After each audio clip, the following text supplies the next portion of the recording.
My parents want me to drop my life for my younger sister because she's their favorite. Ever since I was a kid, I've known exactly where I stood in my family. I was the backup plan, the afterthought, the one who was supposed to keep things together while my younger sister lived her special life. When we were little, if she failed a test, my parents blamed me for not tutoring her enough. If she broke something around the house, I was punished for not watching her closely. Even my birthdays weren't really mine. One year I turned 12, but instead of a party, my parents canceled everything because my sister had a tantrum that she felt left out. Guess who blew out the candles that night? Not me. Fast forward to adulthood, and nothing has changed. I worked my way through college, 2 jobs, no financial help, constantly exhausted. But I made it. I graduated debt-free and landed a good job. Meanwhile, my sister dropped out of school, spent money like water, and bounced from one failed relationship to another. Every time she fell apart, she came home crying, and my parents swooped in to rescue her. But the older we got, the more obvious it became that they expected me to be her permanent safety net.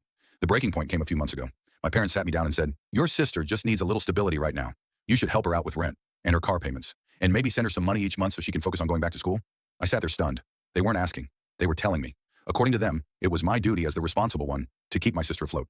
Here's what they didn't know. I had already been planning my escape. For years, I'd been saving quietly, not just for a rainy day, but for my freedom. I'd finally signed a lease for my own apartment across town. The ink was barely dry when they tried to rope me back into their cycle.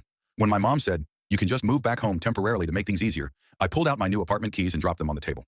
Their faces went pale. I told them calmly, "You made it clear who your favorite is. You raised her to depend on you, not me. So from now on, she's your responsibility, not mine." For the first time in my life, I saw my parents completely speechless. My sister looked furious, like she couldn't believe I wouldn't cave the way I always had. But I didn't feel guilty. In fact, I felt lighter than I had in years. I packed up the last of my childhood things, left the house, and closed the door on decades of being second best. My sister still tries to call me when she's in trouble, but I don't pick up anymore. And you know what? I don't regret it one bit. For the first time, I'm living my own life, not hers. And if that makes me the villain in their story, so be it.